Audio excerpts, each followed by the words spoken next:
This episode is brought to you by Manscaped, the best in men's below-the-waist grooming. My girlfriend is sitting next to me with a huge smirk on her face. This whole read gives me incredible adolescent glee to include, so here we go.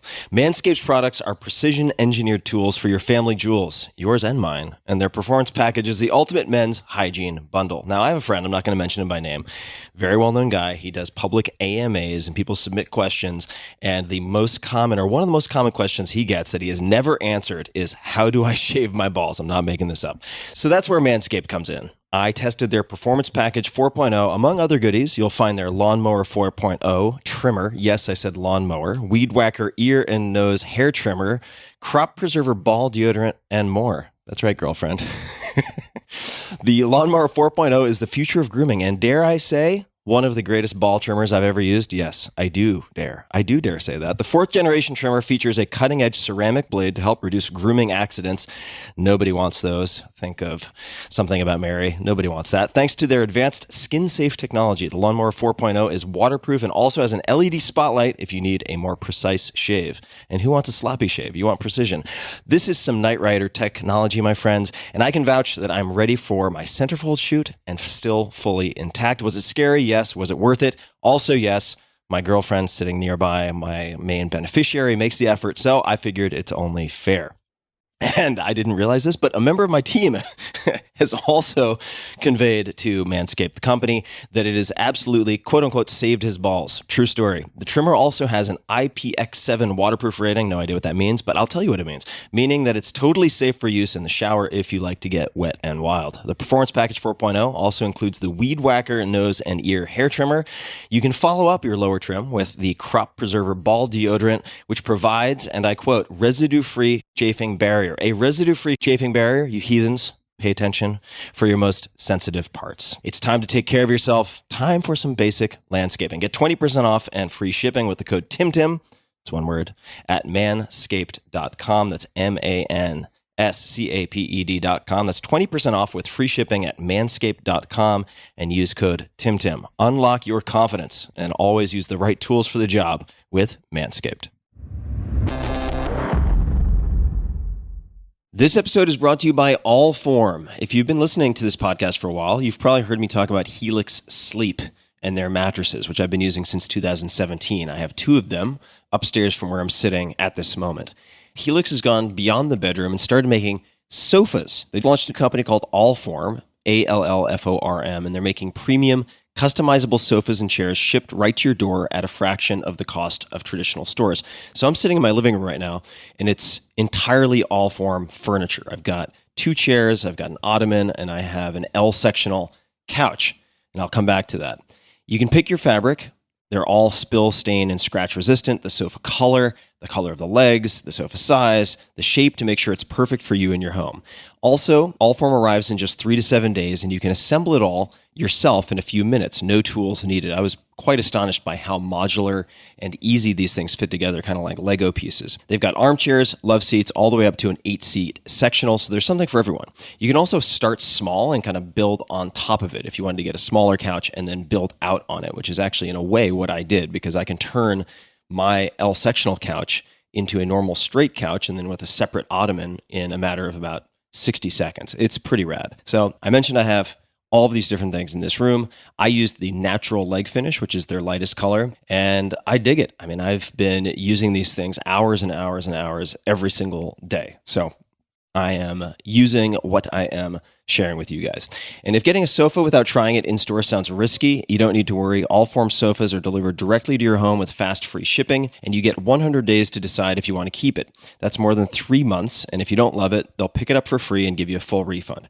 Your sofa frame also has a forever warranty that's literally forever. So check it out. Take a look. They've got all sorts of cool stuff to choose from. I was skeptical, and it actually worked. It worked much better than I could have imagined, and I'm very, very happy. So to find your perfect sofa, check out allform.com/Tim. That's allform.com/Tim. Allform is offering 20% off all orders to you, my dear listeners, at allform.com/Tim. Make sure to use the code TIM at checkout. That's allform.com/Tim and use code TIM at checkout. Optimal minimal. At this altitude, I can run flat out for a half mile before my hands start shaking. Can I ask you a personal question? Now would seem an appropriate time. What if I did the opposite? I'm a cybernetic organism, living tissue over a metal endoskeleton.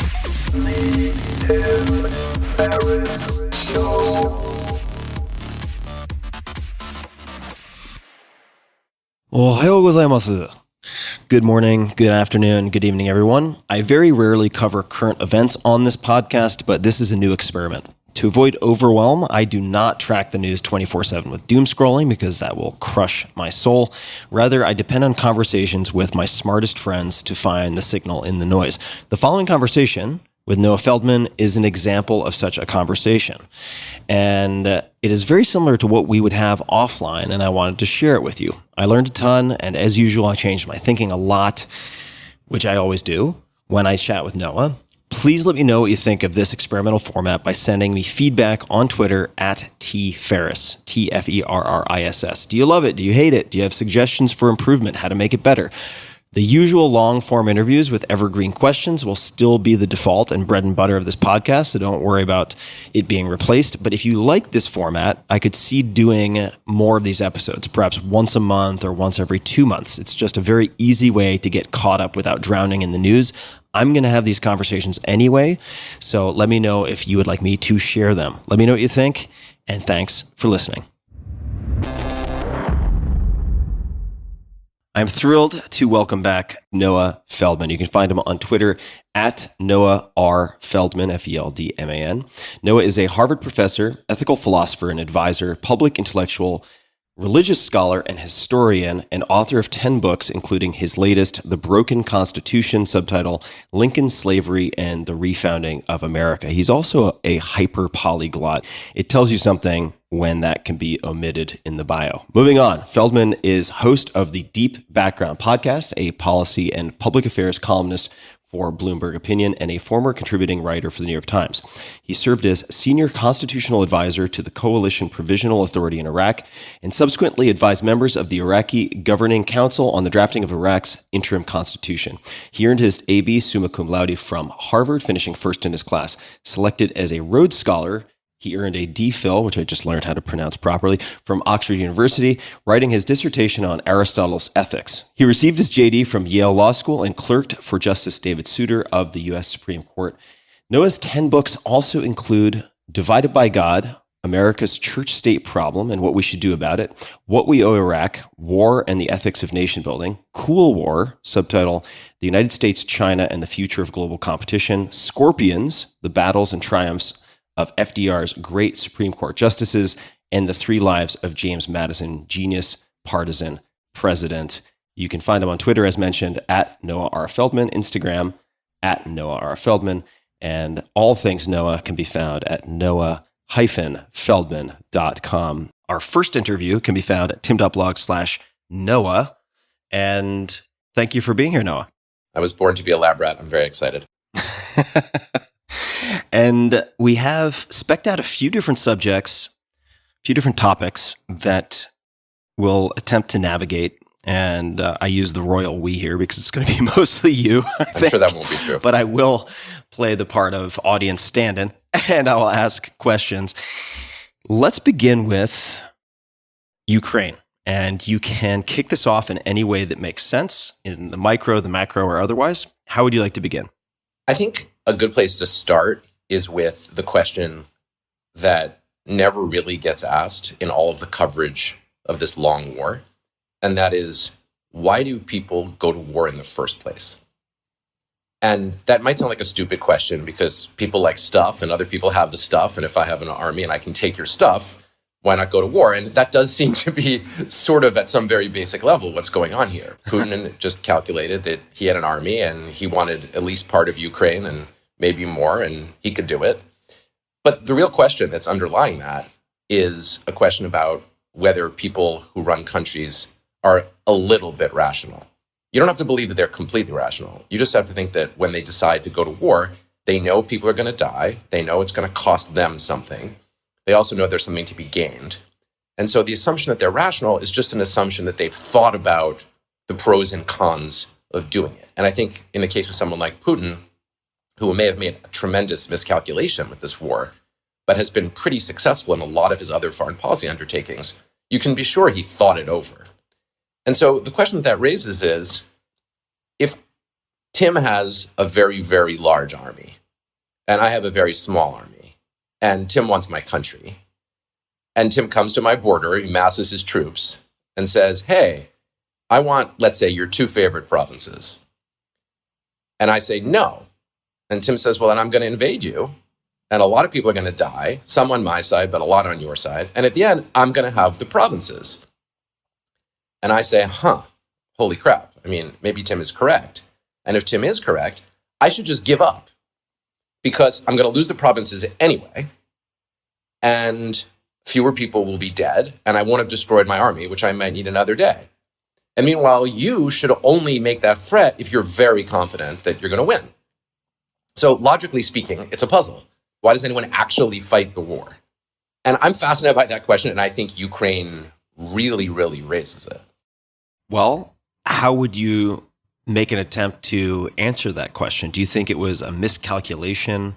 I have heard stories, and I'm sure I'm going to get the historical details completely wrong, but maybe it was Belgium with the procession of Germans pre or during World War II.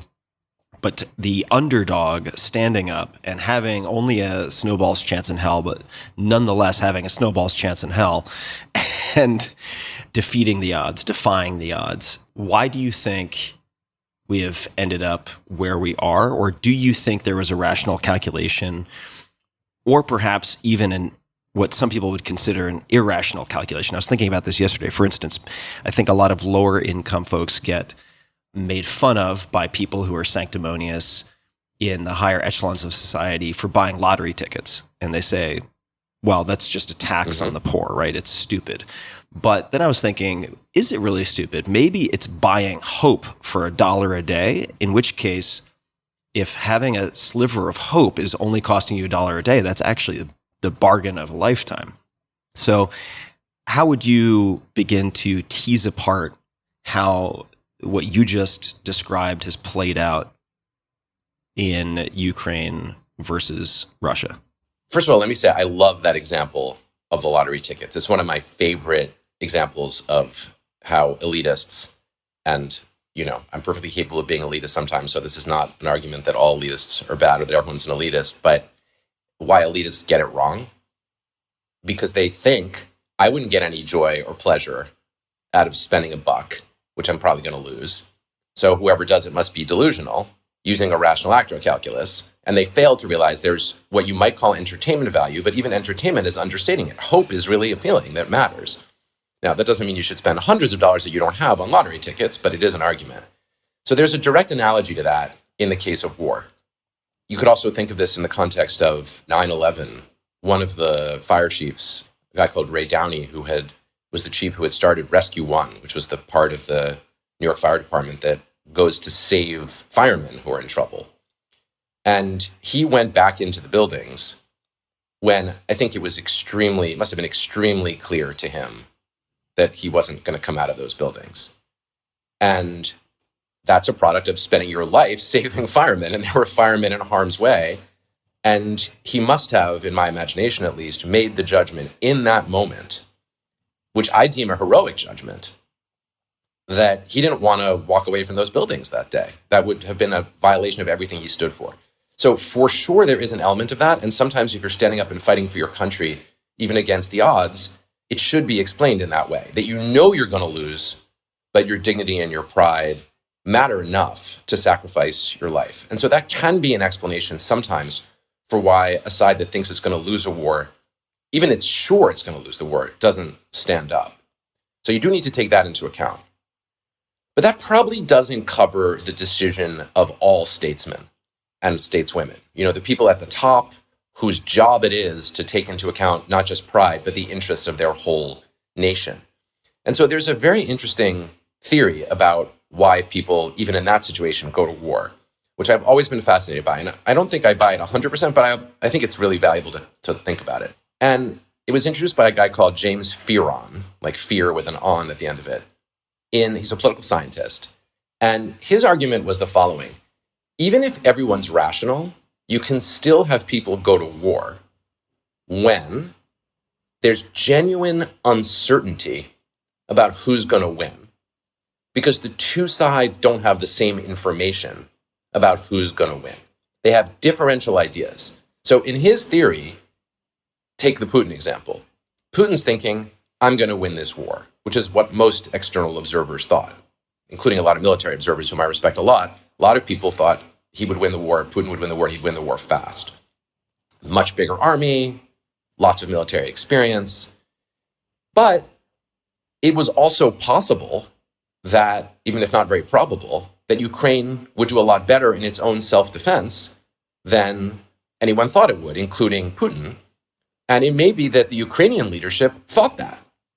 Right? As it turns out, there's a big advantage to defending as opposed to invading. That always gives you a big advantage. And then the Ukrainian soldiers had many of them been trained by NATO forces, so they'd had excellent training. And it may just be that the Ukrainian leadership, apart from their pride and their dignity, which I'm sure were also factors, just had a different opinion about what would happen in the war. And according to Fearon, if the two sides have different opinions about what's going to happen, then you go to war because you don't have perfect information about the outcome. So that's a theory according to which you can be rational and still fight the war. And I think that probably explains, at least in part, what happened here. Putin was really confident that he would win and that the Ukrainians would fold. And they said, I'm not so sure. I think we can actually make a better stand against you. And in this instance, at least at first, with respect to the all-out attack on Ukraine, they were right. I mean, that's the sort of most astonishing fact about the war to date, namely that in the opening weeks, Russia didn't just successfully take down the capital of Ukraine and conquer the whole country and put in a puppet government, which they said they wanted to do more or less at the beginning. And when that didn't go that well, you moved on to the next phase of the war, which is its own fascinating topic, in which they've decided to aim for these two provinces that have lots of Russian speakers in them, and that may have been what they wanted in the first place. And so the phase of the war that's been continuing is a phase of the war where they've got much more limited objectives. The Russians have much more limited objectives, but they're still fighting. And the Ukrainians are still fighting back. So that just deepens the puzzle. What are they each fighting for now? So I'd love to jump in with a few questions and bookmarks just for discussion. The first is, and you and I have spoken about this, but perhaps those limited objectives are not revisions, but were the objectives from the outset, but they can be viewed then as a concession or a secondary now, even though it's been part of the plan all along. And I'd love to explore two things with you that I think could apply. Well, one could apply certainly to multiple conflicts, and that is what the stakes are in this particular conflict in your mind. And then one that is perhaps one topic that may be unique or somewhat unique to this conflict, which is what has made this different? And there are a number of factors I'll just throw out there as plausible elements, factors. One would be the ability to cheaply and broadly broadcast from Ukraine using social media and so on. Borderless and permissionless, in some cases, transfer of cryptocurrency from around the world to support Ukraine. And then also the interplay of private or semi-private players. So for instance, and I haven't tracked this most recently, so I don't know what has been confirmed or denied or both, but the drone manufacturer DJI disabling certain capabilities of its firmware selectively for the Ukraine forces. And then on the opposite side, Starlink, which has been a godsend for Ukrainian forces. So the two buckets then are stakes, and then separately, what makes this unique or interesting, at least in this time and space. And I'd love you to tackle whichever you think you would like to first. Those are fascinating questions, and they really make us wonder what's unique and special about this war, what makes it different.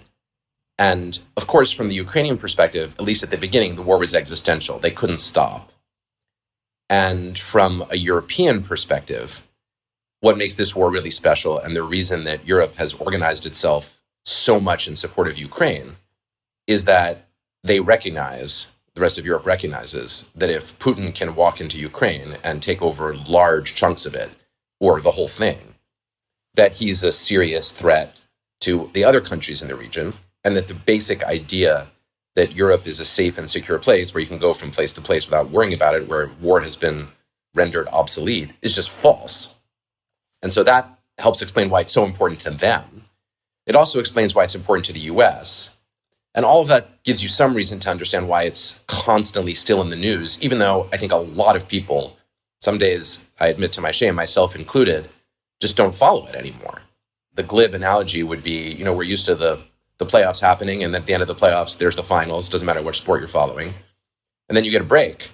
And this war, it's like they're still having the World Series in October, and then November, and then December. It's just going on. But the reason the world is continuing to care about it and pay attention to it is, at least in part, those kinds of global consequences. And the basic question there is, can Europe be a stable place? Or is Europe going back to the olden days where a government that had a serious army could just take over countries that it didn't like? So that's, to me, where I start. And then come the questions that you're raising. How does technology differ here? How does crypto differ here? How does the war social media side expressing itself? And how are those things distinct from the past? So let me say a couple of things about that.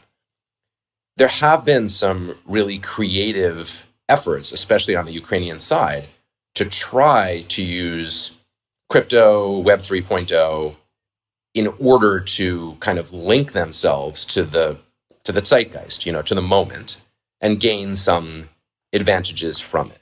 So a really interesting example of that is the Ukraine DAO, which Ukraine kind of came up with, that basically was attempting to enable crypto to be transferred into the country. And then that would enable them to fight their war better, basically by donors. It's basically a clever way to get people to make direct donations to Ukraine without going through banks. And measured statistically, that's probably not turning the tide in the war. As a percentage of all the aid that Ukraine is getting from countries and governments, especially military aid, it's probably still a drop in the bucket.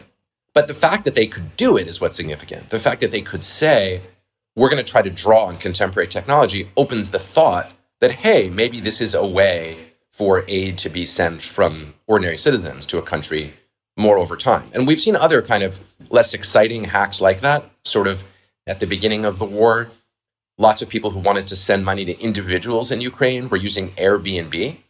They were booking Airbnbs in Ukraine that they had no intention of going to and paying for them.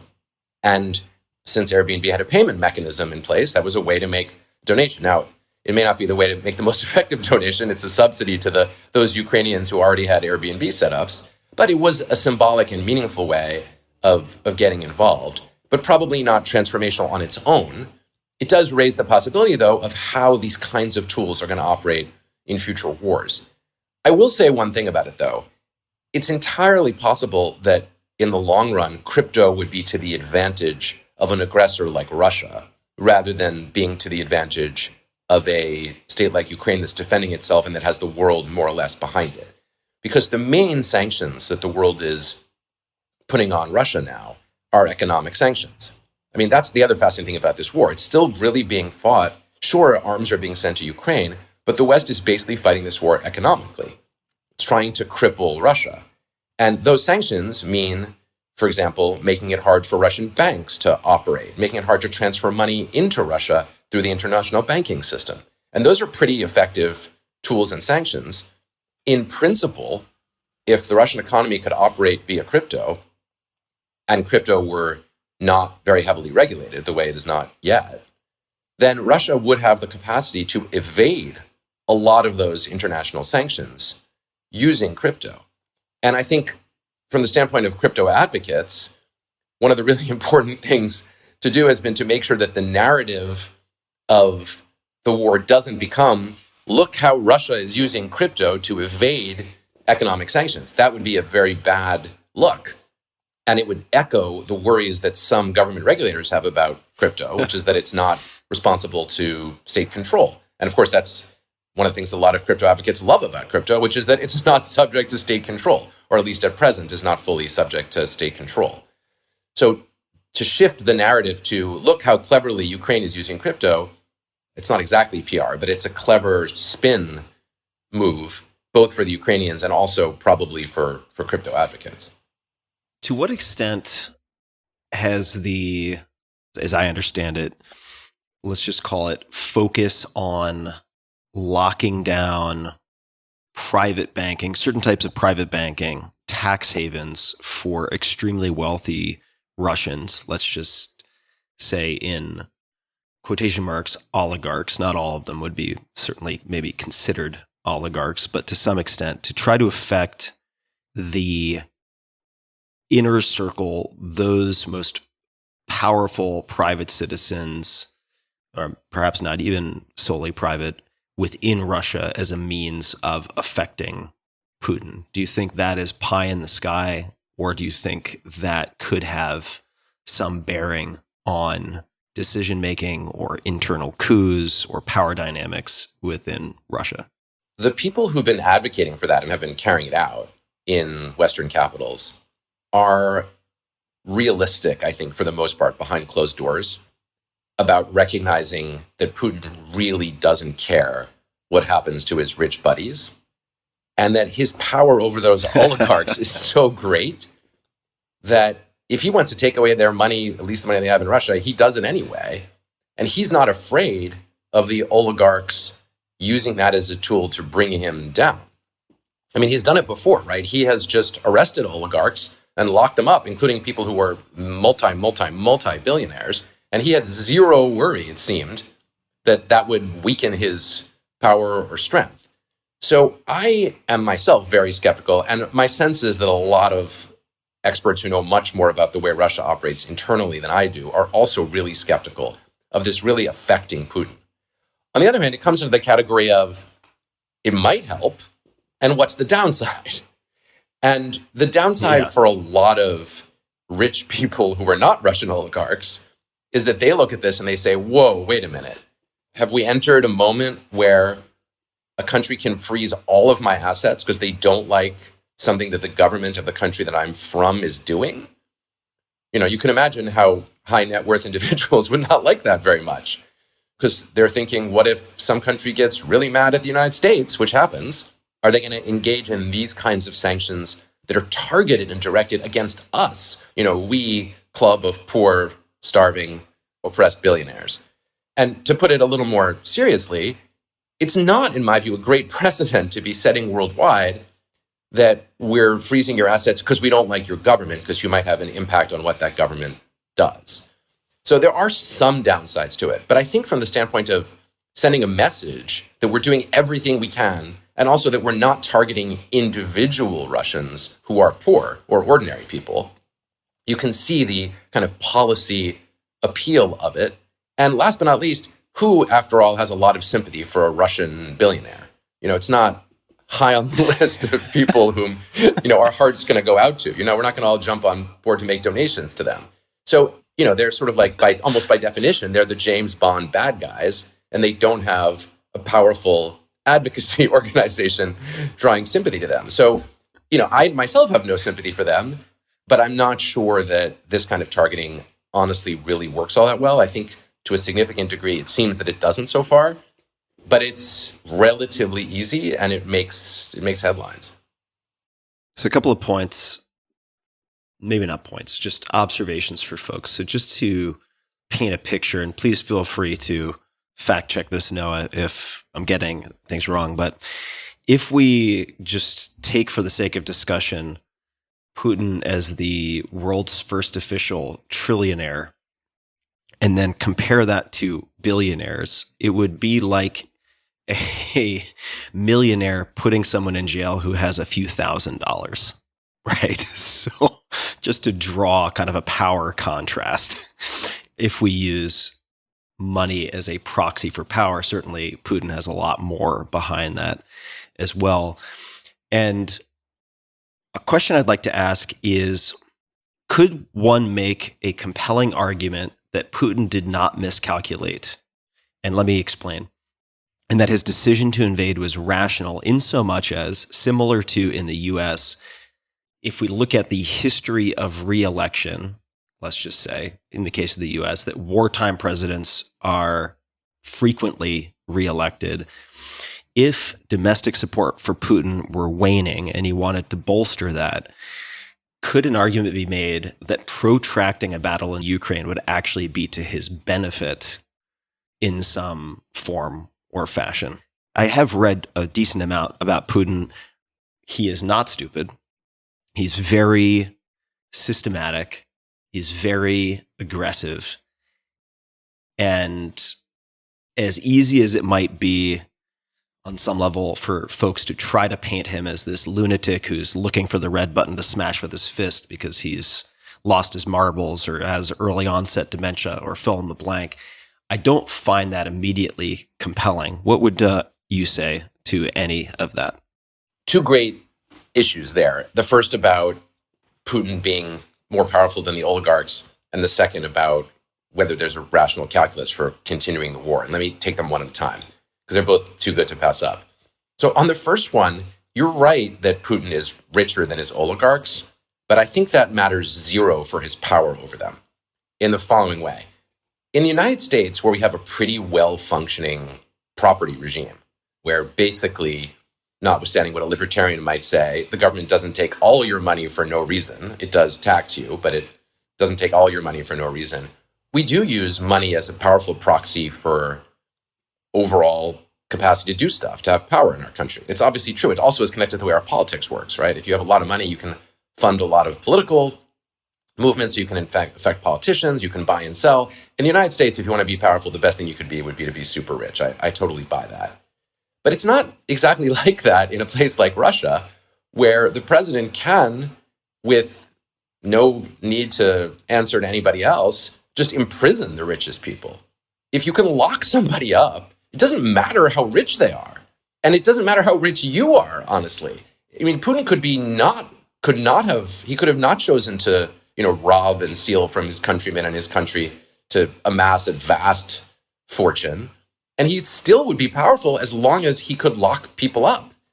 And so in that sense, for him, the power stems from the barrel of a gun. And I think the takeaway of that point is one that we sometimes forget, especially when we think about crypto. We think to ourselves, well, if I have a lot of money and it's in crypto and nobody can take it away from me. And that's true unless they put you in prison and tell you that they won't let you out of prison unless you give them the key to your wallet. And then, if you don't want to be in prison, which most people don't really want to be, you would give it up. Or they could threaten to kill you, in which case you would definitely give it up. So the capacity to govern me as a person by putting me in prison is so powerful that whoever has that power can take whatever I have. So that's my first on, what makes Putin so powerful. It's not that he's rich. He's rich because he's powerful. He's not powerful because he's rich. And as I said, there's a takeaway for that for, anyone who thinks, the inevitable reality is that money governs all. It's not inevitable. Money only governs all if the government allows it to. Then there's your question about, is there some rational way to explain Putin keeping the war going? And here I would say yes and no. I think that he did probably calculate when he went to war that he thought he'd win the war fast. But if he didn't, he wasn't going to immediately be overthrown in a coup because he could regroup and reorient the war to a more achievable objective. And that's exactly what he did. I think his first preference was to take down Ukraine right away and put in a puppet government and have it be an enormous grand victory. And that's why he started the war by going after all of Ukraine. I mean, that's why he made a run for the capital, and that explains the military strategy that was adopted at first. And that just didn't work, or it didn't work the way he wanted it to work. But he didn't then say, I'm done, because then he would have had to admit that he lost the war. And he didn't want to do that, because that would reflect weakness.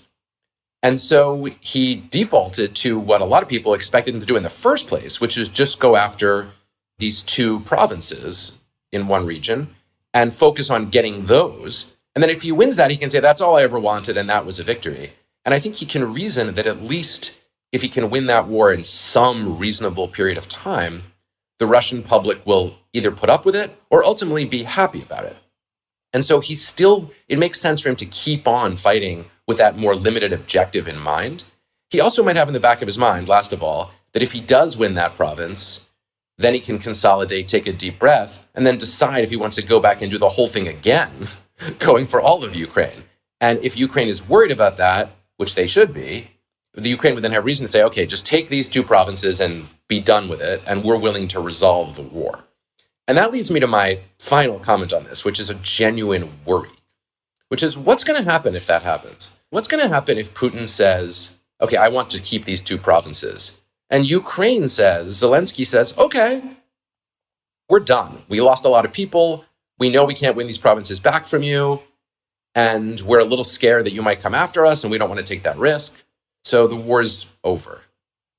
What's the rest of the world going to do? Is the United States then going to be able to just say, okay, well, it's up to Ukraine. It's your country. Is Europe going to be able to do that?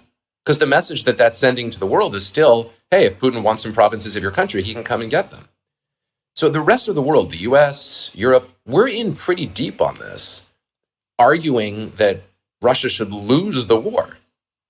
So you could imagine a scenario, it's actually a possible scenario, where the Ukrainians say, we're ready to be done with the war, but the West is saying, no, we don't want you to give up because we're so concerned about the message that this sent. So it's not too soon to start worrying about that end game. And I, for one, am actually really worried about it because I don't want this to be some war that goes on forever. Not because I want Putin to win, I want him to lose, but because if he can win in a limited way, I don't want the whole world to be caught up in this war and Ukrainian people to be caught up in this war longer than the Ukrainians want it to go on. That seems like a mistake. Just a quick thanks to one of our sponsors, and we'll be right back to the show.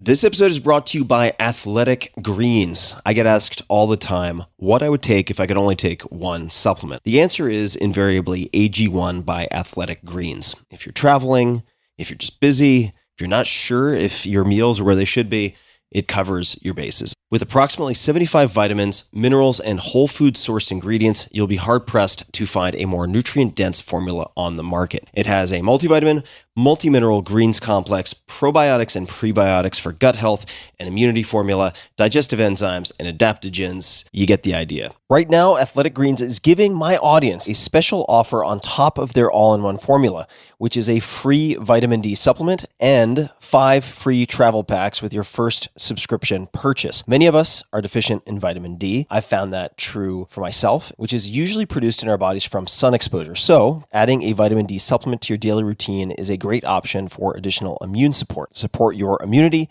gut health, and energy by visiting athleticgreens.com/Tim.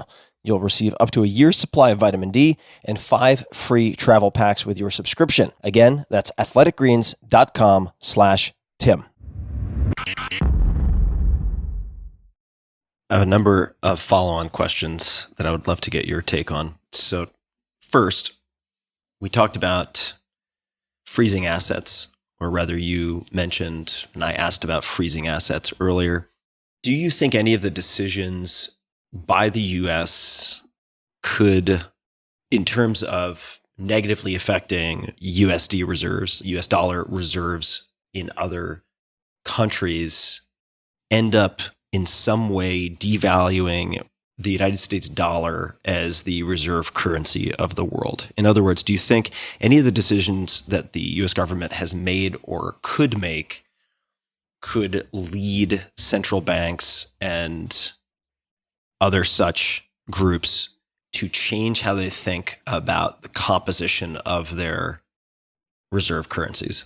There's one decision the US has made that is super high risk in this realm, in my view, and it's the decision to freeze assets that Russia owns in the United States that are dollar assets and not let Russia use them to pay off its own sovereign debt, thereby forcing Russia to default on the money that it owes to its creditors.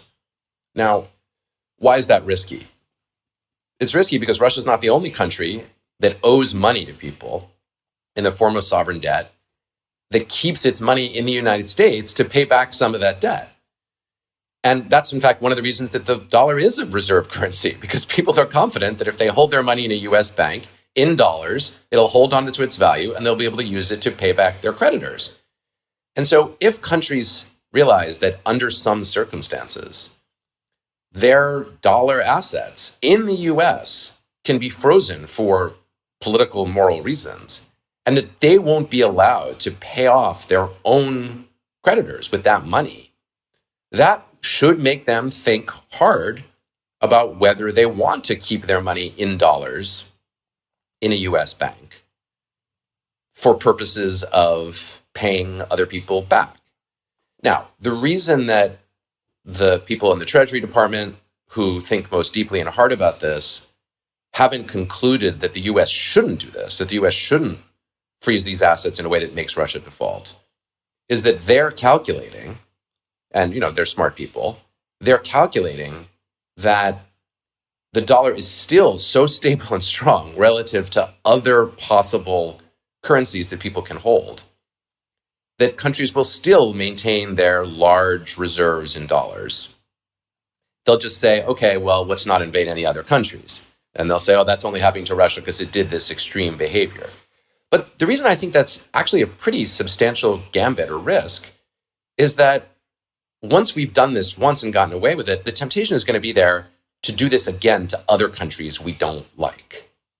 Justice Robert Jackson on the Supreme Court said in the famous Korematsu case, which was the case about the internment of Japanese Americans, that if the court upholds that internment, which he didn't want it to do, then the principle that you can do something like this lies around like a loaded weapon. You don't want a loaded weapon lying around because someone might use it under other circumstances.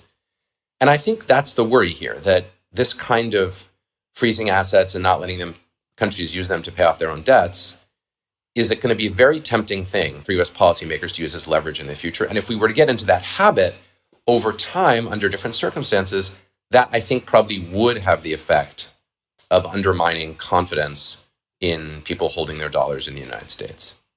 What do you think the base case scenario is? Let's just call it likely outcome is for Ukraine-Russia conflict. And what do you think some of the worst case scenarios are that aren't 1 in a million likelihood, but higher probability? So I'm leaving out the best case deliberately because I think the secret to happiness is low expectations. How's that working out for you, Tim? It actually works out pretty well. I asked, just a side note, the reason I say that is I think it's necessary but not sufficient, in so much as I read some National Geographic poll, who knows how reliable that is, but an article that described the happiest countries in the world, and they were Denmark, Costa Rica, and Singapore for different reasons. And I asked a Danish friend of mine why he thought that was the case, and he said low expectations. So I just have latched on so to you that. went with it. By the way, we should someday have a long conversation about that. I think that the question of whether it's like resolve that the secret to happiness is low expectations is a completely fascinating topic to talk about sometime. But anyway, going back to Ukraine and worst case scenarios. And base case, like if you were a betting man, like what would you bet on? All right, good. I'll start with the base case then. Yeah. My base case is that over time, Russia will successfully conquer these two provinces, the Donbas region, which is made up of these two provinces, which have a lot of Russian speakers in them, and that Ukraine will realize that it can't really defend those provinces. And then there'll be a pause. It might be a brief pause, it might be a longer pause, where everyone tries to figure out what happens next. And in that scenario, there will be suggestions of peace talks in which Russia ends up holding on to those provinces. By the way, in the same way that it still has Crimea, which it took over with a lot less trouble years ago, and which Ukraine conceded to, and the rest of the world didn't support Ukraine in fighting back. And the world has already established the principle that Russia can grab substantial parts of Ukraine. So this would just be a little more of Ukraine. So some people will be saying, we're not setting a new precedent because we already had the precedent in place. And so the war should just be ended on these terms. And, I think the base case is that Ukraine's leadership at that point would say, yeah, we want this war to be over. We survived existentially. There's still a country called Ukraine. And we want to give up those provinces, but we also want to join NATO, and we want to have the guarantee from NATO that at least the rest of our country will never be taken down. And then negotiations proceed on that basis. Now, what makes that hard, that base case hard in practice, is that the Russians are going to say, you can't be in NATO, and the Ukrainians are going to say, we need to be in NATO. And then the Ukrainians are also going to say, we want to be in the EU, which until now, to be blunt, the Europeans wouldn't have wanted them in the EU. But now, because the Europeans are so worried about sending a message to Russia, they're suddenly saying, okay, well, now we're willing to talk to you about maybe being in the EU. And Russia's not going to want that either. So Russia's going to say, you can't have these two things that you want, and we want to hold on to this territory. Ukraine's going to say, well, if you want us to let you keep that territory, you have to agree to these other things. And so it may be that those negotiations, in which you could imagine a rational person saying, okay, that's what's going to happen. Ukraine in NATO, Ukraine in the EU, but Ukraine no longer has this whole region anymore, and Russia now effectively owns that. You could imagine that being a rational outcome, but actually negotiating to that conclusion is really hard to pull off on both sides. And for that reason, the sort of, to my mind, next most likely scenario is that the state of war would continue even if the active hostilities weren't ongoing. And that could really last a long time. And so that's the not at all implausible variant on the base case that is, to my mind, the scariest. Because it's expensive to run a war. The energy consequences of that have already begun to be felt in Europe and in the rest of the world at a moment when the global economy is looking pretty precarious. Keeping energy prices artificially high as a consequence of this ongoing war and of the sanctions associated with it is not good for the global economy at all.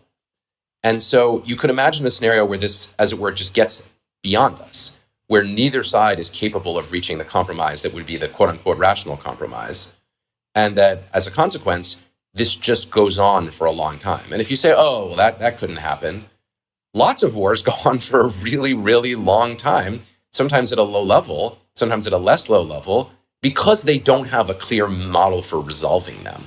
And they can go on for years. And so that's the thing that scares me the most. That's my totally plausible variant on the base case. And I will say that some of my friends who are, full-time international affairs analysts think that that's the base case. They think that the base case is that it just keeps on going until somebody blinks. And some of them think that ultimately Putin would blink, but a lot of them think no, like neither side's going to blink, and it could just really go on indefinitely. And so the fact that there's some really thoughtful, smart people who think that's the base case really, really, really scares me.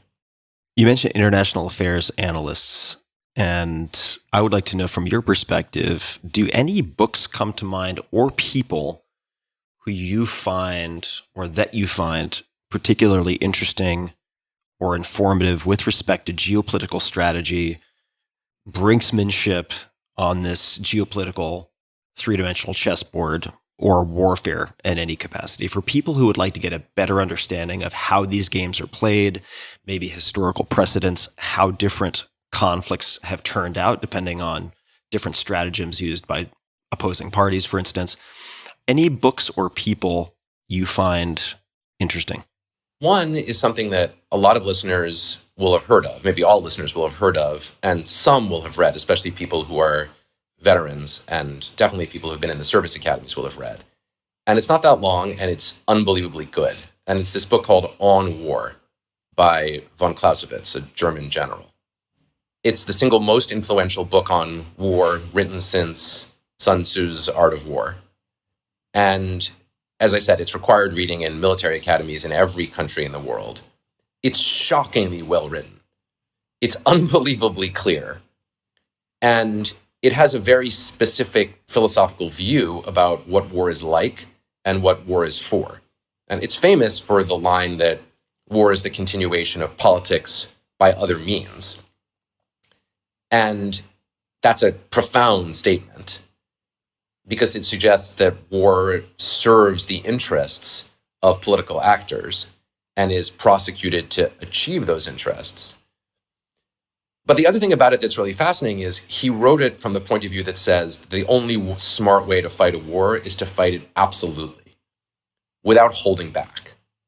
Put all your cards on the table, put all your chips on the table, and try to win the war. And that maximizes the odds that you will, and it'll be over faster. And if it's over faster, that's also good for everybody, he says, because then it won't kill more people and eat up more resources.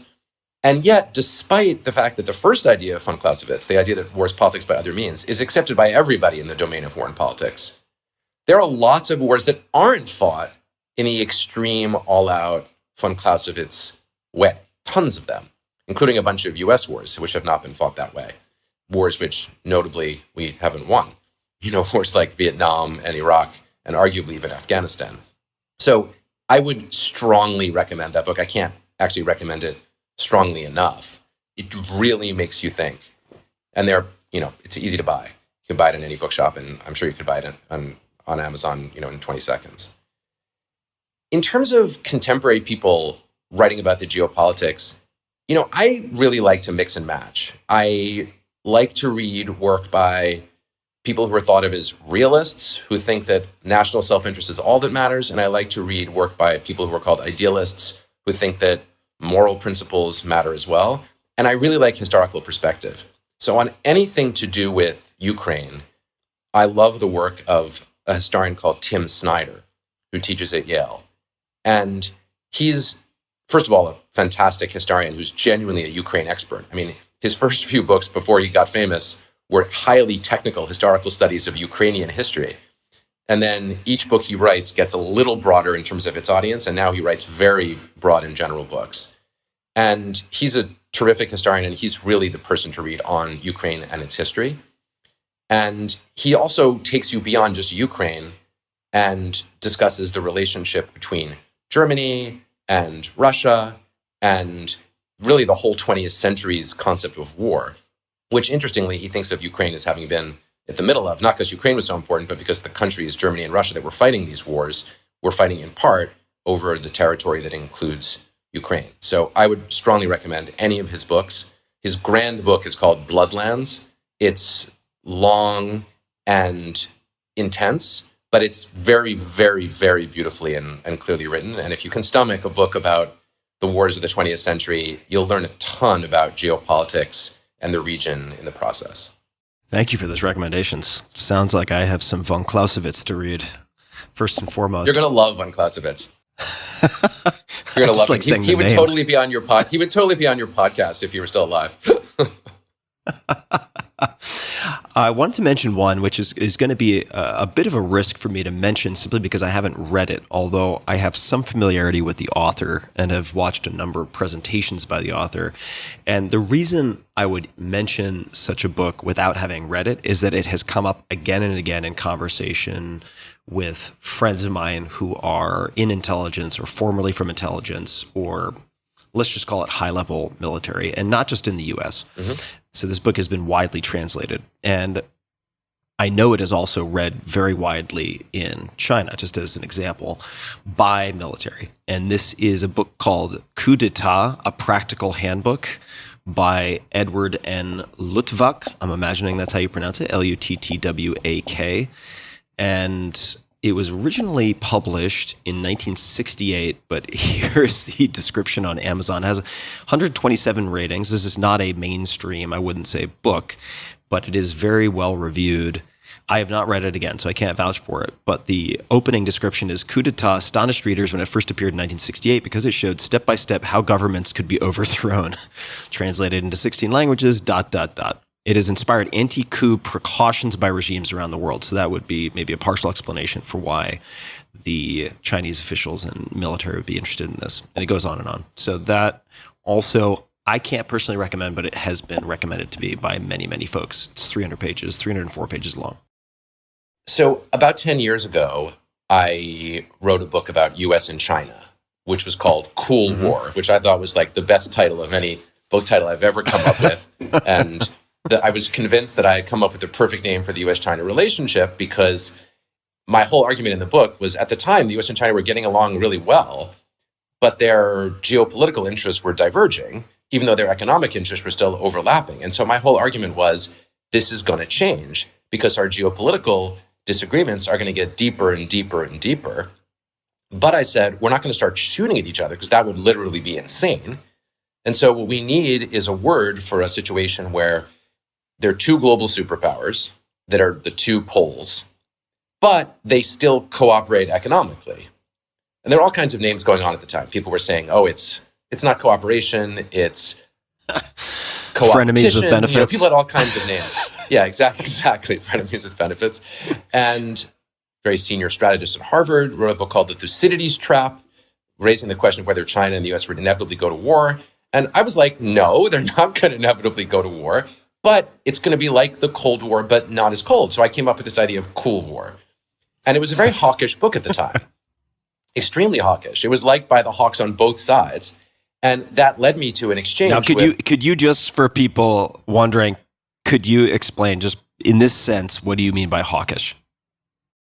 In general, in these kind of foreign affairs situations, if you're saying that two countries should get along and will get along, you're a dove. You may not be a pure peacenik, but you're a dove in the sense that you're kind of soft and sweet. But if you're saying that two countries are likely to be increasingly opposed to each other and need to treat each other as though they might come to blows and need to build up their militaries to keep an eye on each other, then you're a hawk. That is to say, you know, your talons are out and you're prepared for a conflict. And for me, it was sort of a surprise to find out that at the end of writing this book, that I had written a pretty hawkish book, not saying the US and China would go to war, but they had to act towards each other as though their interests were going to increasingly diverge. And I even suggested maybe the economic getting along wasn't going to continue indefinitely either. And I even said in there that imagine a populist leader on either the US side or the China side or both. That would really, I obviously didn't think of Donald Trump in that role, that would really lead to a fundamental divergence. And so I ended up writing this book that sort of was very hard-nosed with respect to geostrategy. And so I got into conversation with Luttwak because he is a strategist. And he had written a lot of really interesting and I thought smart things about US-China relations in exactly this vein. So we had a whole exchange and it was very positive, and I actually thought we were going to end up meeting and talking, but then something went wrong. I can't remember exactly what it was, but I think he just lost interest in the whole thing. And so that was what I was thinking about. But I've read a lot of his work, and he is a sharp writer, and he is sort of the ultimate rationalist Machiavellian writer. When he's writing about power, he's writing about power, and he doesn't think that moral considerations should come into the conversation when you're doing that power talk. Well, perhaps I'll have to have him on the podcast. He has been nicknamed the Machiavelli of Maryland to explain more of his position. But you're right. He is very cut and dry, pure power strategy on some levels. I haven't read his book, so I shouldn't say that definitively. But in the talks that I've seen, I find it interesting and unusual because I haven't been exposed much to that, to hear it so plainly said, if that makes sense. And to be continued. So let's shift to, if you're open to it, our next topic. And I suggest we segue to free speech on social media. This is something you track very closely. And there are a number of notes I have in front of me. Texas and Florida have passed laws banning various platforms from moderating content. Elon is against Twitter content moderation. Supposedly, Spotify has taken down some backlist from Joe Rogan. And there are a lot of open questions related to this, and I think a lot of perhaps undefined terms and other issues that we can explore. So where would you like to begin with free speech on social media? Well, let me begin personally just with a disclosure, which is that having helped what was then Facebook make its oversight board, I still advise Meta on free speech issues. And I also sometimes advise other social media companies like TikTok. And so I'm not going to claim to be wholly objective about this. That said, I try very hard, and I think this is why I'm of use when I do advise, to not tell anybody what they want to hear. So what I'm going to say is just me talking, and it's what I actually believe. So I guess what I think is most fascinating is that we're at a really interesting inflection point about free speech and social media associated with Elon Musk's proposed Twitter takeover. And you and I have been both very fascinated to watch and see whether that would actually happen in the end. And maybe you want to share your grand theory about it, Tim. But in any case, what's fascinating about it is that in saying he's going to take over Twitter and take it private, Musk has not said, I'm doing this because I think this is a great business and I'm really good at business and I can make a company run well and I think there's a lot of money to be made in it. Nor has he said, I think it'd be really cool to do X, which is one of the things he does say usually. I mean, that's sort of the SpaceX theory. It would be really cool to do X and I can make money at it.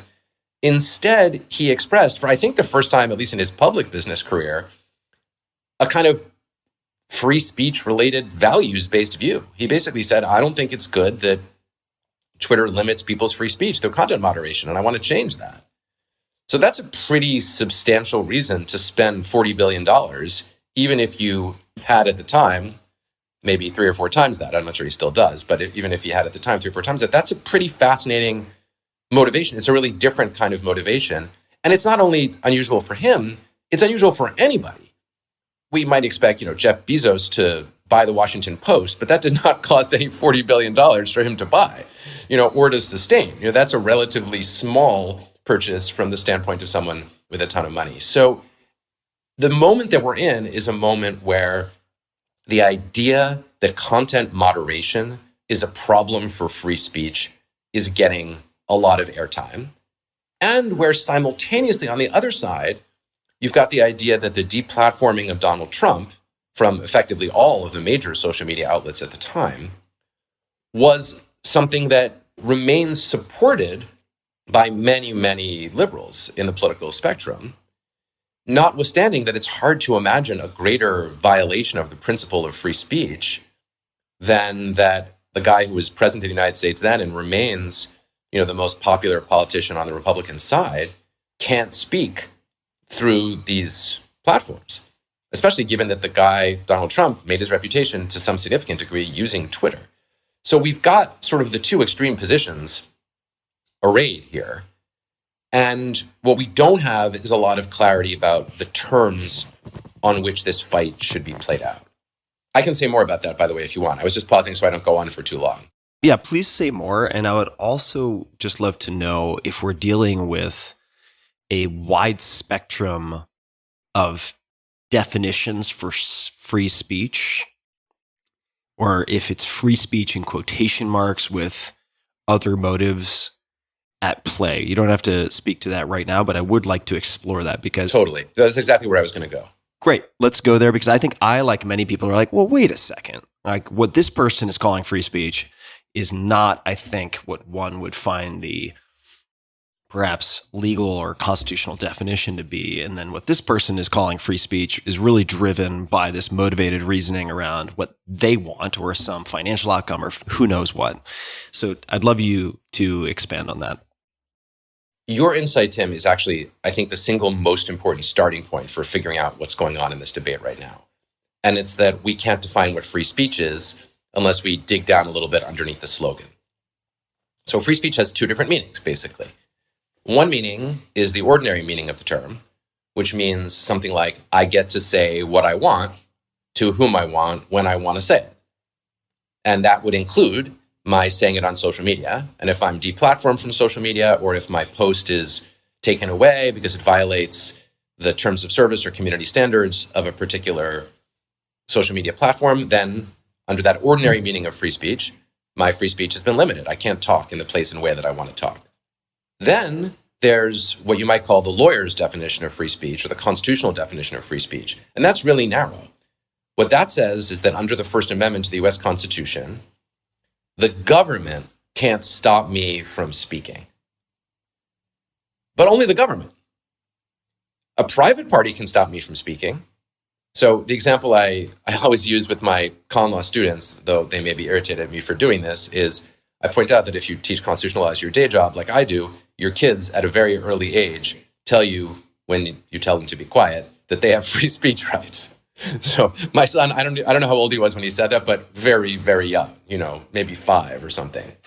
And I explained to him then, and, for a couple of years afterwards, that he actually didn't have free speech rights vis-a-vis me. He only had free speech rights relative to the government, but I could tell him to shut up and I could give him consequences if he didn't, close his mouth or not say or do a particular thing. And he didn't like that very much, but I think for my students, it's a good way to remember the constitutional definition.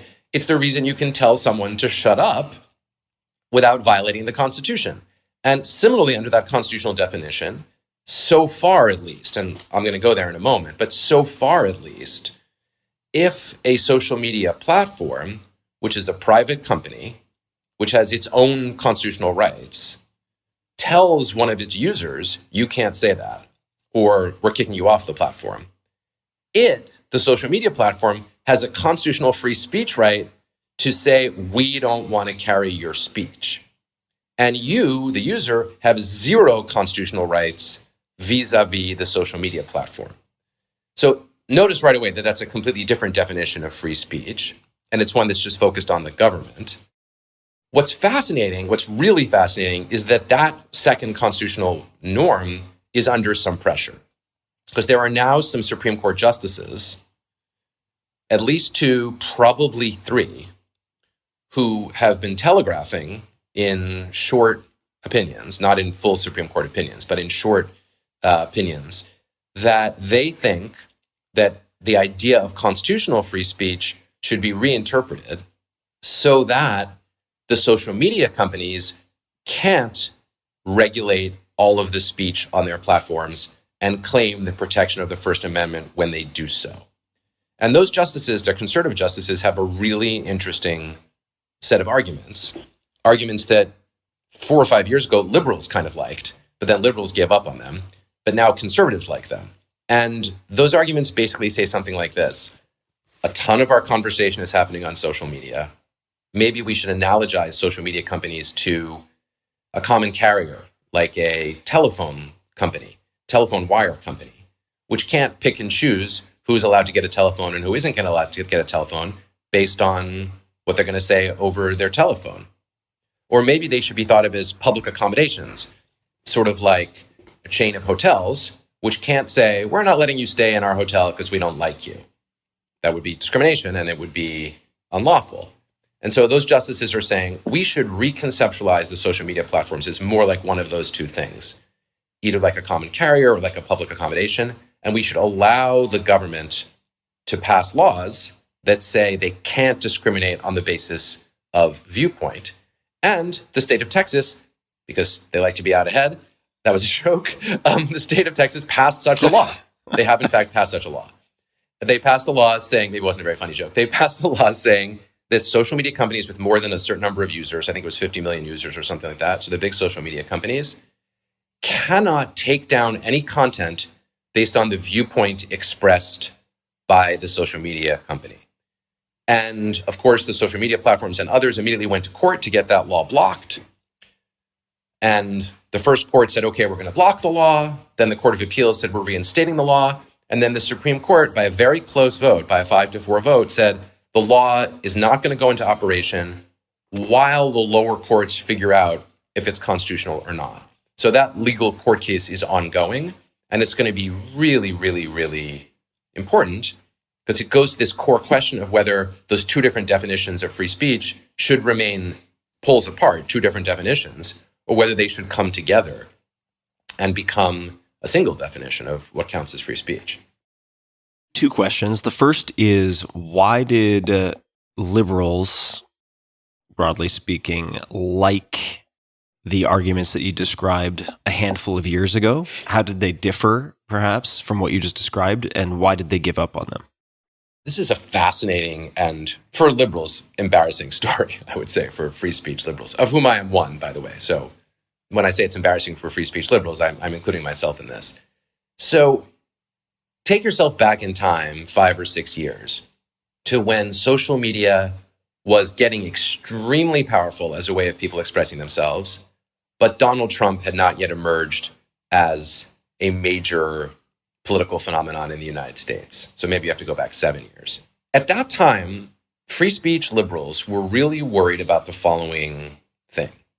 They, in theory, liked free speech, and yet they saw that a lot of the speech that was happening on political subjects and other subjects in the United States was happening on a handful of platforms that were controlled by a handful of very rich people. And they were worried that that meant that Facebook, as it was then, for example, or Twitter, would come close to having a kind of monopoly on public discussion and public discourse. And liberals are worried about monopolies. They don't like monopolies. And they were worried about what would happen if, say, the people who ran Facebook or the people who ran Twitter put a thumb on the scale of public debate and had the effect of pushing public opinion in their favored direction, whatever that favored direction would be. So that looked to liberals like a kind of corporate control, and it scared them. Furthermore, liberals hated a Supreme Court case called the Citizens United case, in which the Supreme Court had said that corporations have free speech rights. Now, for a long time, Citizens United was the most hated case by liberals, because liberals were saying, wait a minute, if corporations have free speech rights and they can spend money on election campaigns and affect the outcomes, and that's terrible, because it gives corporations a disproportionate amount of power, because corporations exist to amass capital and to make money. And so since liberals hated the Citizens United decision, and the Citizens United decision was the one that said that corporations have free speech rights, liberals laughed at the idea that corporations like Facebook or Twitter should have free speech rights. So there were multiple reasons for liberals to be super, super, super skeptical of what was going on. Then here's what happened. Some progressive groups started lobbying the social media companies successfully to start doing much more aggressive content moderation and limiting or eliminating hate speech of various kinds and harassment of various kinds. And those groups, again, were coming from a progressive point of view. So they were saying, we don't just want you, Twitter or Facebook, to stop allowing meanness.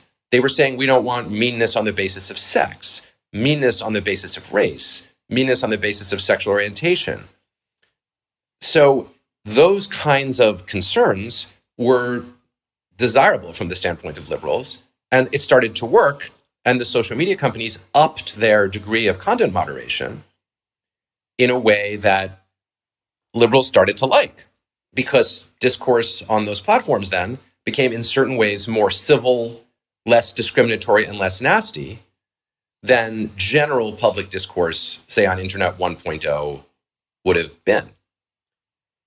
And at the same time, some, as with the rise of Trump, some extreme conservatives started advocating violence and other things like that. And those are things that the platforms also were taking down. And so liberals were also eager to see those things taken down.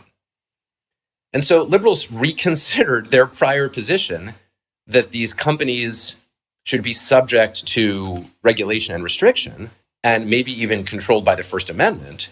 Because if they were controlled by the First Amendment, they wouldn't be able to take down racist speech or sexist speech. And they wouldn't be able to deplatform people because they were abstractly advocating for violence. So the liberals flipped, and then, wouldn't you know it, the conservatives flipped too. The conservatives who had been saying, whatever, these are corporations. They have rights. Corporations have rights. They can do whatever they want. It's their business. Let them do whatever they want with it. Let the market decide. If you want a different content moderation strategy, let a rich person buy the business, like Elon Musk may be buying Twitter. That was the conservative position. But the conservatives flipped, and they started saying, oh no, these social media platforms are skewing liberal in terms of their content moderation policies, and we don't want that. So we would like to impose the First Amendment on them or impose regulation on them so that they will have to allow the speech that we are promoting, which happens to include speech that they consider to be racist or sexist or advocating violence. So we got this, in my opinion, extremely embarrassing 180-degree flip on both sides about the regulation of social media, which happens sometimes in constitutional affairs. It happens in free speech. And I think everybody should be very embarrassed by people on both sides. So I'd like to bring up maybe the same question that we explored on Ukraine, and that is the stakes. What is at stake here? And if you flash forward, and I understand that there's no crystal ball here, so it's just guesstimation based on the facts at hand. 3 years from now, or 5, you can pick the time frame.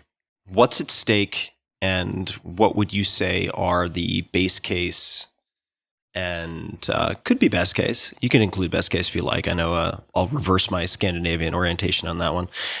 And then possibly worst case, and I'll throw one more element which you can choose to address or we can leave aside for now, and that is there a possibility that the definition of hate speech metastasizes and broadens in such a way to serve very particular silencing objectives, where there's a certain suppressive effect on desired groups by categorizing as hate speech, even commentary, op-eds, etc., that ask questions related to topics that are deemed sensitive or offensive, fill in the blank, to a particular group. So what are the stakes? And then what do you think things might look like 3 to 5 years from now? The stakes are really huge because they go to the question of where we're going to talk to each other, what we're going to say to each other, and how politics is going to interface with the online universe. And the online universe is not going away. It's going to continue to be, in expanded ways, the central way that we communicate about tons and tons of subjects. So the stakes couldn't be higher, and they're really high on both sides. They're high for people, broadly speaking, on the left who are worried that January 6th style extremism could go from being peripheral in the United States to mainstream with dire consequences for democracy. And they're consequential to people on the right who are worried, as you were sort of hinting, that principles of limiting speech to avoid what counts as quote unquote hate speech or political correctness could actually impede public debate and discourse in a way that's really destructive, because it means that certain points of view can't be heard. And if they can't be heard, then they're delegitimated and then potentially harmed. So the stakes are huge, and they're huge on both sides. Can the definition of hate speech be expanded in a way to suppress certain political points of view? Not only is the answer yes, but that's really why the concept of hate speech was invented in the first place. In especially Germany, but elsewhere in Europe after World War II, in the aftermath of the rise of Nazism, lots of moderate centrist people thought, wait, what went wrong in our society? I mean, Germany had a liberal constitution in the 1920s, and it had all kinds of economic problems and had all kinds of struggle between different political parties, but it had a nominally ordinary liberal constitution. And in that environment, communists were able to express their views, Nazis were able to express their views, and ultimately that liberal democracy failed and was replaced by the Nazi state. And so centrist moderates said, we really need to rethink the idea that free speech lets you express all kinds of views, including Nazi views, because people might believe those views. And so the idea of prohibiting certain kinds of speech, certain kinds of hate speech, was based on the worry that in Europe, it could happen here, because it had just happened there, that kind of talking had led to action and had led to the collapse of constitutional government. So the whole point of outlawing certain kinds of hate speech was to prohibit certain kinds of political views from gaining the kind of foothold that would lead them to take power. It was different in the US. In the US, the free speech movement in the 20s tended to take the view in the 30s that Oliver Wendell Holmes Jr., one of the most famous Supreme Court justices, took, where he said, listen, you can't shout fire in a crowded theater, so there are some limits. If you're about to overthrow the government in the next few moments, yes, we can shut you up. But he said, if through calm, reasonable conversation, the ultimate effect of speech is to bring about, he said, the dictatorship of the proletariat, a victory of Soviet-style communism, he said, I think my job is to let that happen.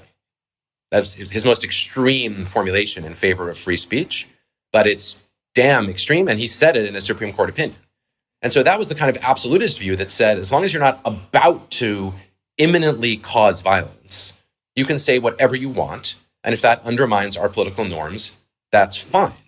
So from that point of view, from that Holmesian point of view, in the US, we really shouldn't want it to be the case that prohibitions on hate speech end up really limiting what you can say in public.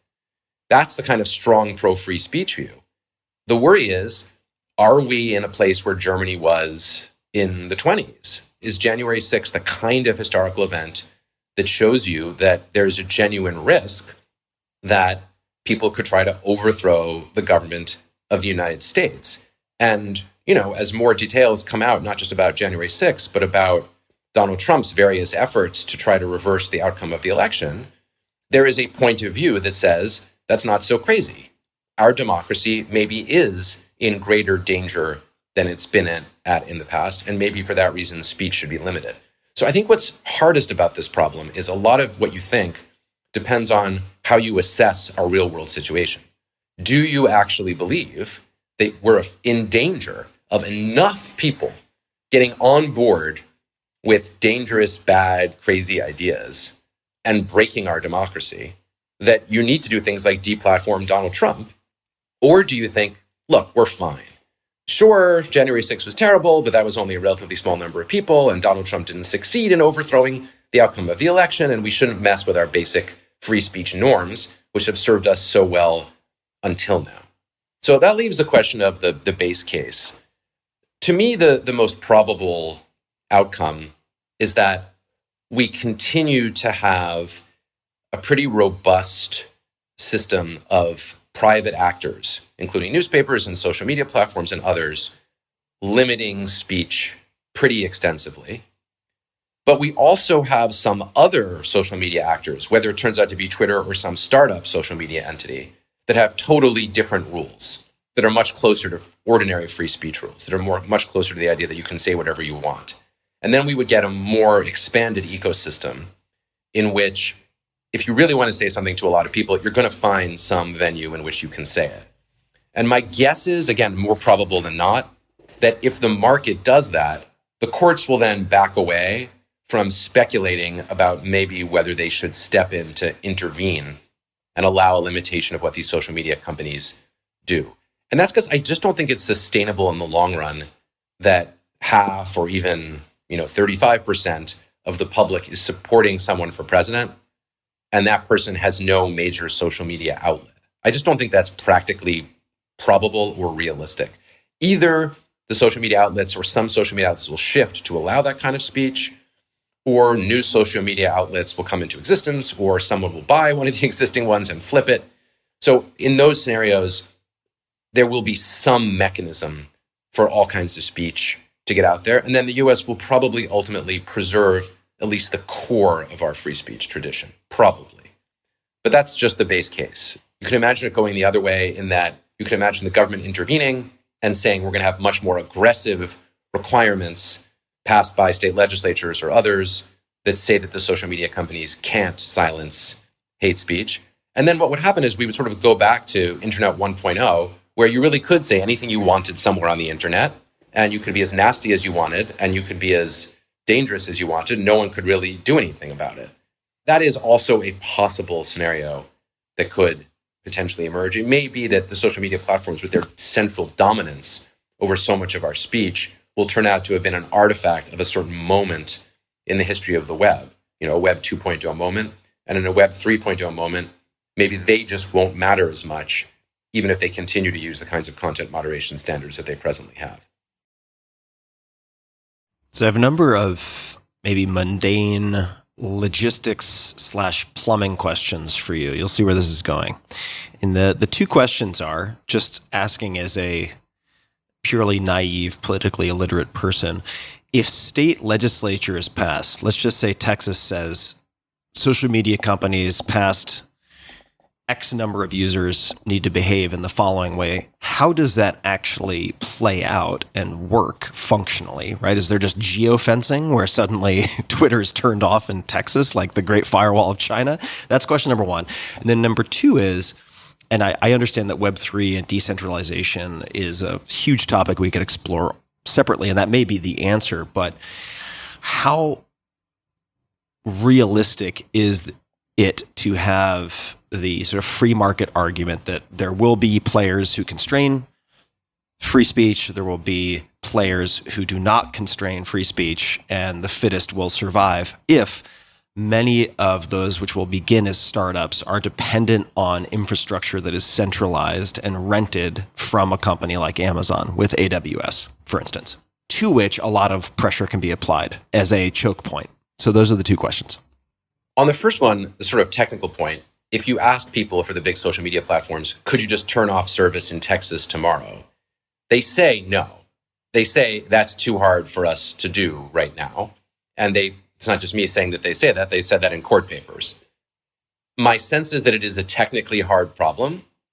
It's also my sense that sometimes technically hard problems can find a solution if they're absolutely obligatory.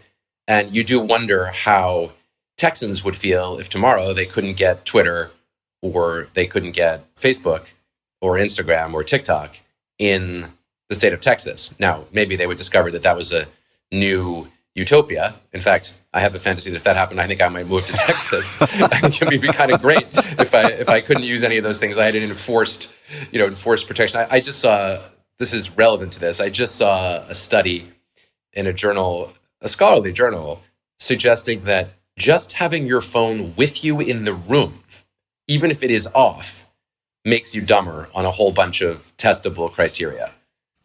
Just having it in the room, not having it on, not using it, but just having it in the room. And the only way to get that away, apparently, is to keep it in another room. So maybe other people share my fantasy of a world where suddenly we didn't have to do any of those things. But in any case, if Texans didn't feel that way, they might really be unhappy with that law. I mean, I think the reason Texas is passing that law is the state legislature is sort of assuming that it won't be possible to turn off those services in their state, and therefore that they could bind the social media platforms. Now, if you're Turkey and you say, listen, we demand that Twitter shut up somebody who's a critic of our government, Twitter reserves the right to say, okay, we're just going to turn off our service in your country.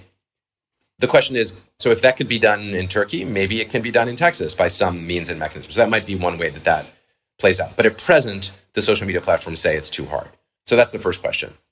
The second question was, how realistic is it to expect that you could have survival of the fittest with some startups or established incumbent social media companies? With respect to that question, a lot of it turns on how much in Web 3.0 things change versus staying the same.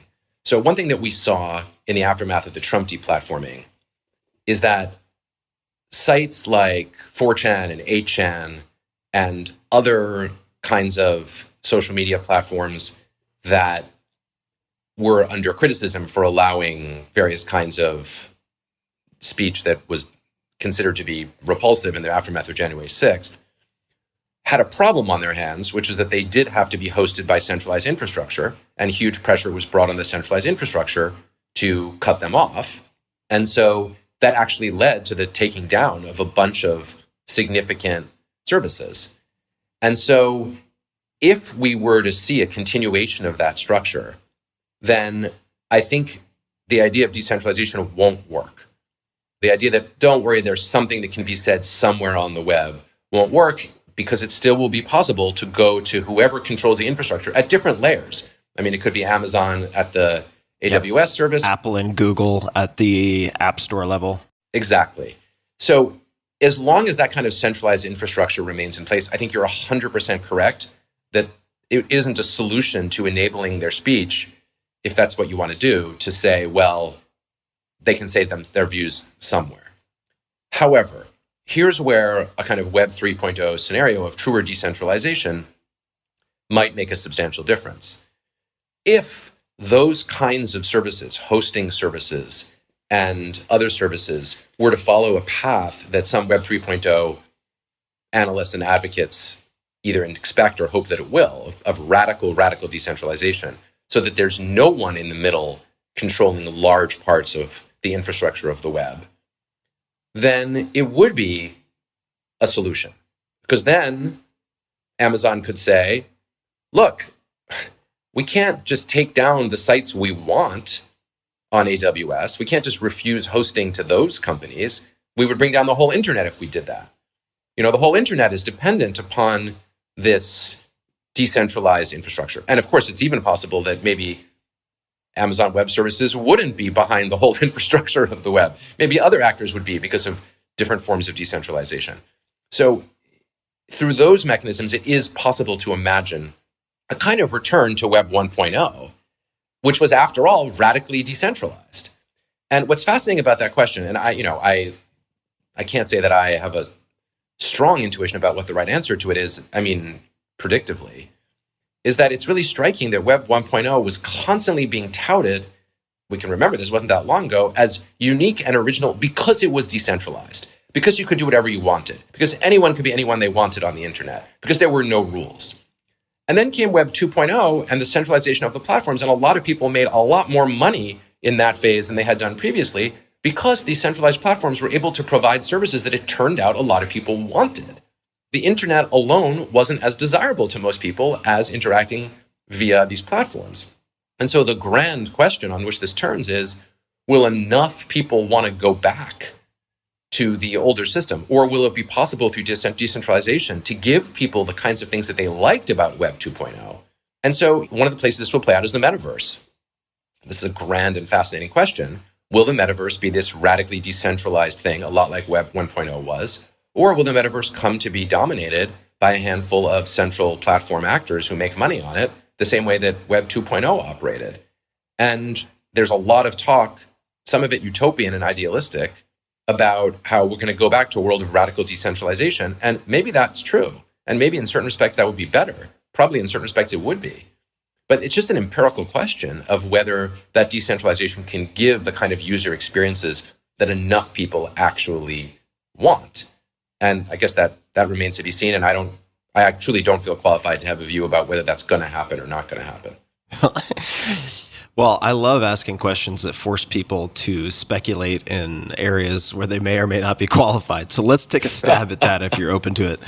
All right, go for it. Just given your, let's just call it legal fluency, constitutional fluency, given your awareness of various technologies and trend lines, 3 years from now, if you had to place a bet, it doesn't have to be a large bet, but if you just had to take a position in what things might look like with respect to free speech, what picture would you paint in as much or in as little detail as you would like? I think that in 3 years, the largest players in whatever platforms emerge, metaverse or other platforms, are going to be under a lot of pressure to do the kind of content moderation and regulation of speech and conduct that happened in Web 2.0. And it's not just going to be speech, it's going to be stuff you do. Because if the metaverse turns out to work really well, you're not just going to talk to people there. In theory, everything you're doing on Twitter is talking, right? You're writing, so you're speaking. But if you were in a fully immersive experience, you can also do stuff. You can play games, you can punch people virtually, you can kiss them virtually. Every other human activity, presumably, you can engage in virtually. That's conduct. It's not just talking. And so it's not even clear that free speech would be the normal model to apply to it. I mean, you can imagine someone saying, well, that's all speech because it's virtual. And maybe someone would think that. That might turn out to be right. But it actually will, I think, feel a lot more like conduct. I think already some of the virtual platforms that people use on the metaverse feel a lot more like doing stuff than they do like saying stuff. So I think there'll be huge pressure for the companies in the first instance to regulate the stuff that people can do and say. And if the companies don't do it, I think there's going to be a lot of pressure on the government to do it. And so I think that especially if the metaverse in 3 years is good enough that people are spending a reasonable amount of time doing stuff there, it will have to be subject to pretty substantial internal private regulation. And given that, I think that the kind of free speech from the government that people want may continue to exist, but I don't think people are going to be able to do whatever they want in every subpart of the metaverse. I think there will be parts where it's do whatever you want, first-person shooter against the world, do whatever you want to anybody. There'll be places to go and do that. But I think if you want the vast majority of people to spend a lot of time in a space, it has to be pretty orderly. And it would be lovely if human beings could order themselves spontaneously. But we don't have a lot of evidence that they've ever managed to do that in the past. And the idea that they're going to do that in the next 3 years in the metaverse seems pretty implausible to me. Yeah, we have a very strong Lord of the Flies history behind us. I'm not sure that human nature will turn on a dime and will turn into the angels of our better nature immediately. One can hope, one can hope. It'd be nice. Any other, I don't want to call them predictions, speculations for what we may also see 3 years from now? I mean, it seems to me, if I had to bet, I think there's going to be a strong centralized nature to what many would hope would be decentralized metaverses or a metaverse. I simply think the discovery process, the interoperability issues, and so on may be so thorny. Also, frankly, the policing or moderating of conduct will become such a priority for so many players that for those and other reasons, many will choose centralized companies or organizations rather than decentralized options. That seems inevitable to me, even within Web3. If you think about a lot of what dictates behavior, you find centralized tastemakers. Why? Because for each individual to have the responsibility to sort through the noise, to read the code, to look at the smart contracts, to audit, to do all of these things themselves is simply not feasible unless you have infinite time on your hands and the capabilities. So I do think I'm fascinated by decentralization, and I have invested very heavily in Web3 and related technologies. But nonetheless, I do think people crave centralized authority and standards on some level. At least enough people do that will have strong centralized players. But that's just my speculation. Anything else you see over the next, say, 3 years that you would expect to see? There is one other thing that I think will be really fascinating and important. And it's this. When we think about what the next phase of Web 3.0 will look like, we probably still don't fully understand what the AR, VR interplay is going to be. There's still people who say it's all going to be VR, it's mostly going to be VR, and other people say no, it's going to be mostly be AR, and I don't, that's a really fascinating and hard debate.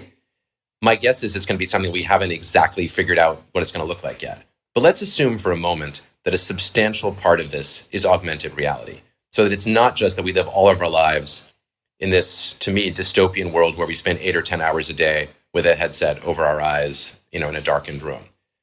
We're still going to have a lot of this technology, but it's probably going to go with us in some mechanism when we go out into the world. So now what that does is it makes it really hard to work out what it means to be regulated and what it means to be free when you're interacting in real life with other people and simultaneously interacting with those same people or with other people in some kind of virtual reality or augmented reality. So the idea is you and I are having this conversation right now, and we're connected by the internet, and we're connected by video, and we're connected by audio, and we're creating something. In some sense, we're already doing an augmented reality form of interaction. But if you add in a whole bunch of other layers and imagine that we're walking down the street having a conversation on multiple levels simultaneously, which is not so impossible to imagine, since after all, you see people all the time walking down the street talking to each other, both of them on their phones, which is just a crude version of what presumably we'll be doing in some future moment. So in that environment, the really big challenge that I see coming, and I'm really only just starting to get a sense of this now, and I haven't said this anywhere before, is that the idea that you have one set of rights and obligations to the person you're talking to in real life, and another set of rules and obligations to the person you're engaged with in augmented reality at the same moment, it's not going to work. It's not going to work to have two different regulatory regimes involving the two of us at the same time. And if the government regulates what we can do to each other in real life, and a private company regulates what we can do to each other in this AR, VR kind of space simultaneously, it's going to get really messy and really confusing.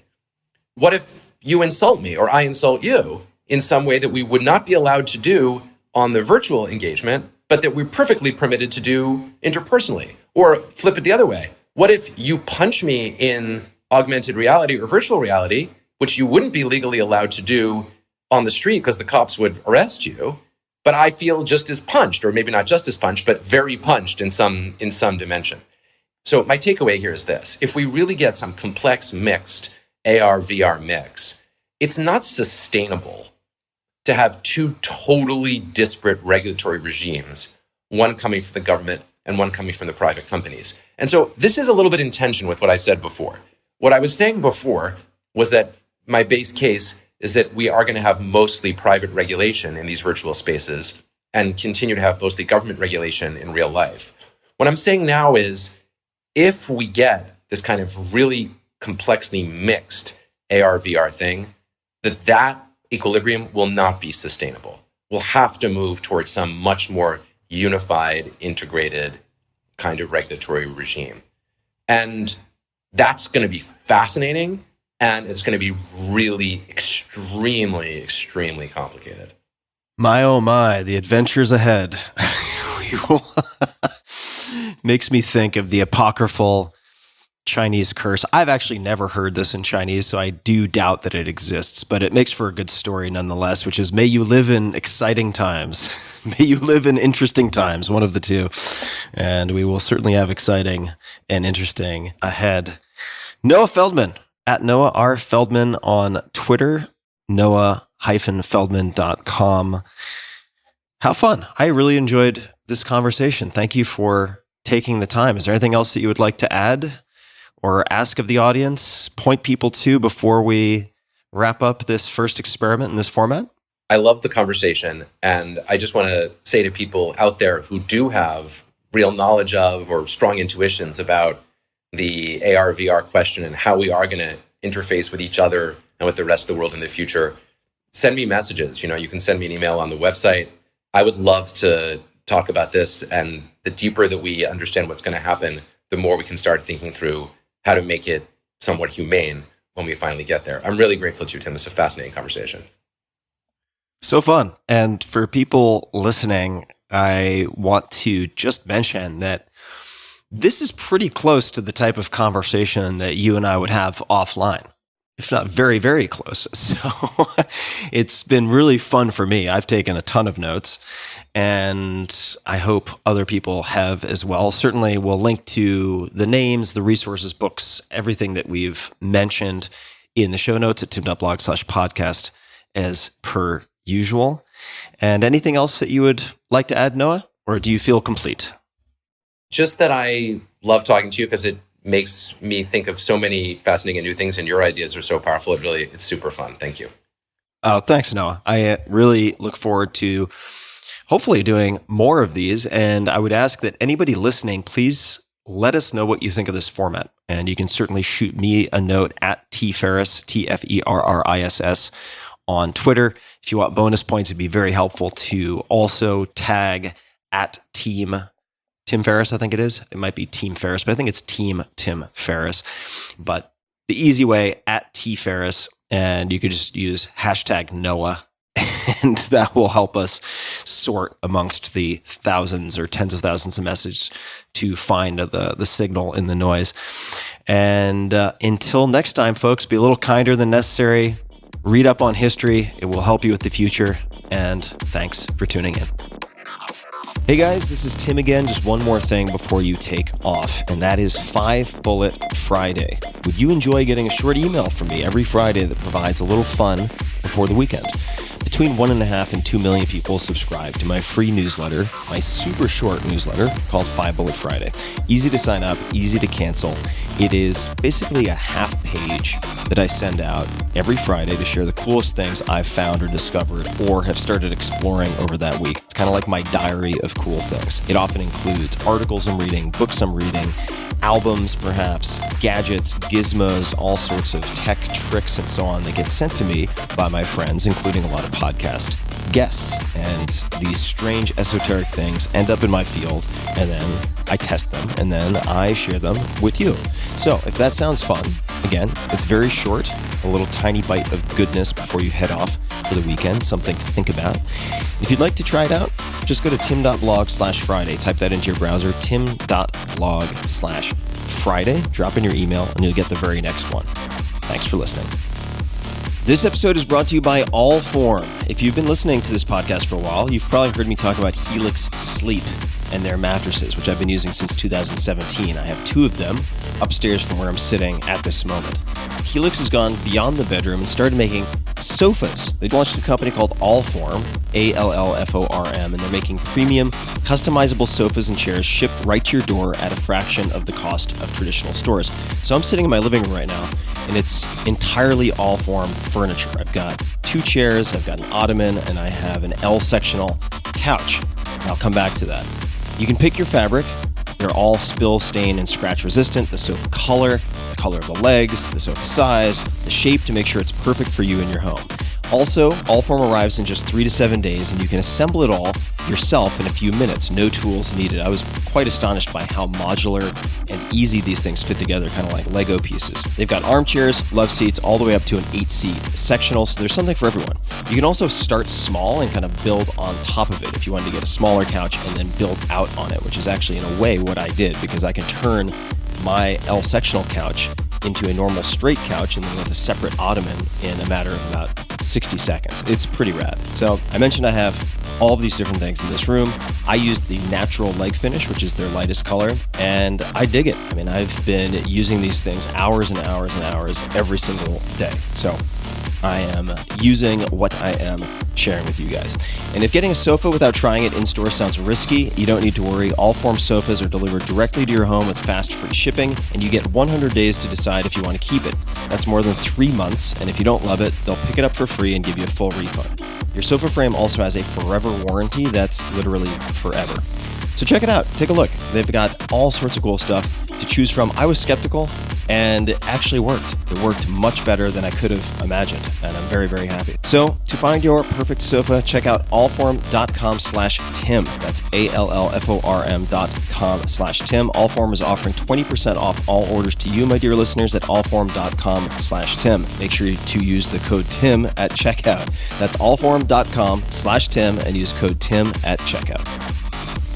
This episode is brought to you by Manscaped, the best in men's below-the-waist grooming. My girlfriend is sitting next to me with a huge smirk on her face. This whole read gives me incredible adolescent glee to include, so here we go.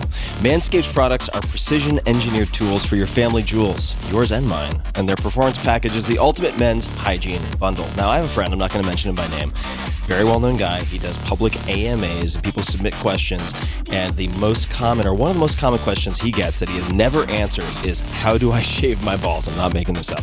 So that's where Manscaped comes in. I tested their Performance Package 4.0. Among other goodies, you'll find their Lawnmower 4.0 trimmer. Yes, I said lawnmower. Weed Whacker ear and nose hair trimmer, Crop Preserver ball deodorant, and more. That's right, girlfriend. The Lawnmower 4.0 is the future of grooming, and dare I say, one of the greatest ball trimmers I've ever used. Yes, I do dare say that. The 4th generation trimmer features a cutting-edge ceramic blade to help reduce grooming accidents.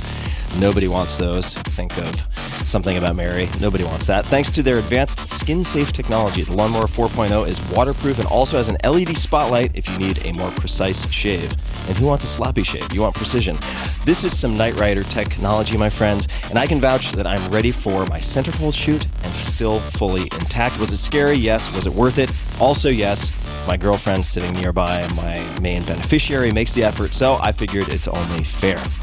And I didn't realize this, but a member of my team has also conveyed to Manscaped, the company, that it has absolutely, quote-unquote, saved his balls. True story. The trimmer also has an IPX7 waterproof rating. No idea what that means, but I'll tell you what it means. Meaning that it's totally safe for use in the shower if you like to get wet and wild. The Performance Package 4.0 also includes the Weed Whacker nose and ear hair trimmer.